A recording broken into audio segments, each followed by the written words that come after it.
Welcome back. The new Digital Worker Identity Playbook from the General Services Administration gives every agency guidance for using cutting-edge digital tools safely. The playbook has a three-step process to help agencies manage their digital staffs.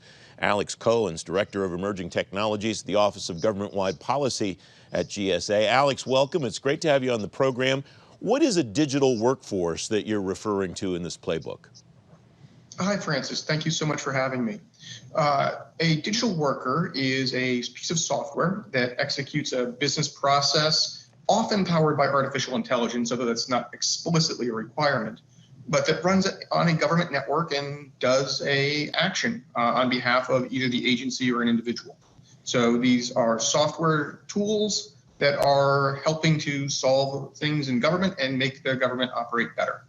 Name check for Gerard Bedoric, the Chief Financial Officer at GSA, who's really been leading the robotic process automation effort across government. That's one element, he has told me, of the digital workforce. What challenges, what problems did agencies bring to you or other units inside GSA that caused you to want to develop this playbook? Yeah, absolutely. So this project actually got started by the CIO Council. They asked us, there was a OMB memo that came out that said that agencies needed to make sure that any digital workers on their network were identifiable and trackable and auditable.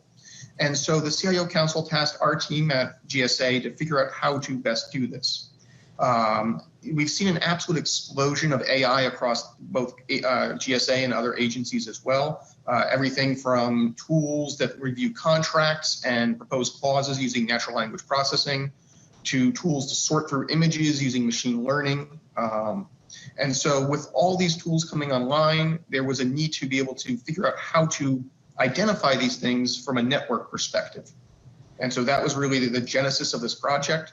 And then we worked with the identity and access teams at GSA and other AI practitioners in the RPA community, as you mentioned, to try and put together best practices, and which resulted in the creation of this playbook.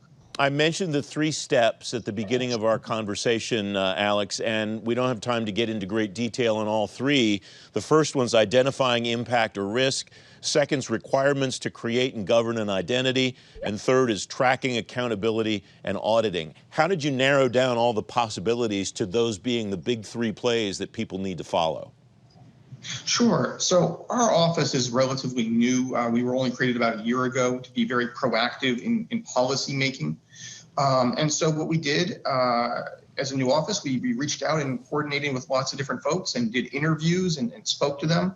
And we followed basically and we did a lot of research on how NIST put together their checklist for kind of the levels of ATOs and how different scoring rubrics worked. And that resulted in, and so the three levels that you're talking about, the first one is to assess the potential adverse impact of a given AI or a given, digital worker. And so this is things like, is it running with monitoring or without monitoring? What are the outputs going to be used for? And we kind of, from that, we created 4 different layers ranging from, negligible, this thing is, it's a tool running on someone's desktop and it helps them sort through information, to, this potentially has some risks to the agency in terms of perhaps if it's a contract review tool and it makes a mistake on a contract, that could have an adverse, a more serious and severe impact. And so that was that first step where we created 6 different elements to help score different digital workers to identify the kind of the worst possible case. And then from there, you use that for the next 2 phases, which are figuring out which fields need to actually be populated and then actually creating the identity for that given digital worker. We just have a couple of minutes left, Alex, and I want to go to that third step, tracking, accountability, and auditing, because it strikes me the message that I read between the lines in this playbook was that's where you measure the success of what you've done in addition to making sure that you've done it securely. Is that a fair read on my part? Yeah, I think it is. So as an Office on Emerging Tech, we were created to be more help make proactive policy. And so some of the things that we did is, these bots are being put on networks today, and they're kind of being shoehorned into existing identity management systems, right? So we've seen things like Alice Bot and Bob Bot, where they use Alice as the first name and Bot as the last name. Clearly, that's not right. It's not a human being. It doesn't have a first and last name, but that's how the identity managements are set up.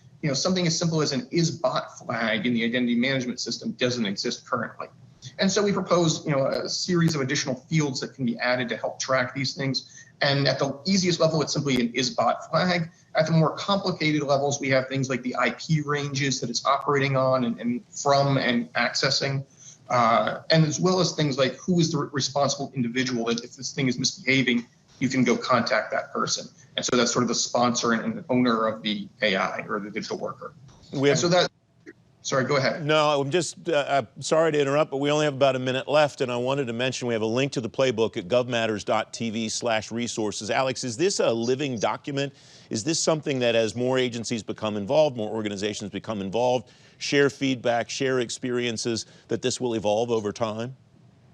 I'm sure it will evolve. This was the first step. Our office is more or less completed with it. However, there's an amazing identity and access credentialing management office at GSA that we envision will kind of take ownership of this and help kind of grow and make sure that this is a tool that is useful to other agencies. Alex Cohen, thanks very much for joining me. It's great to have you on the program. Thank you so much.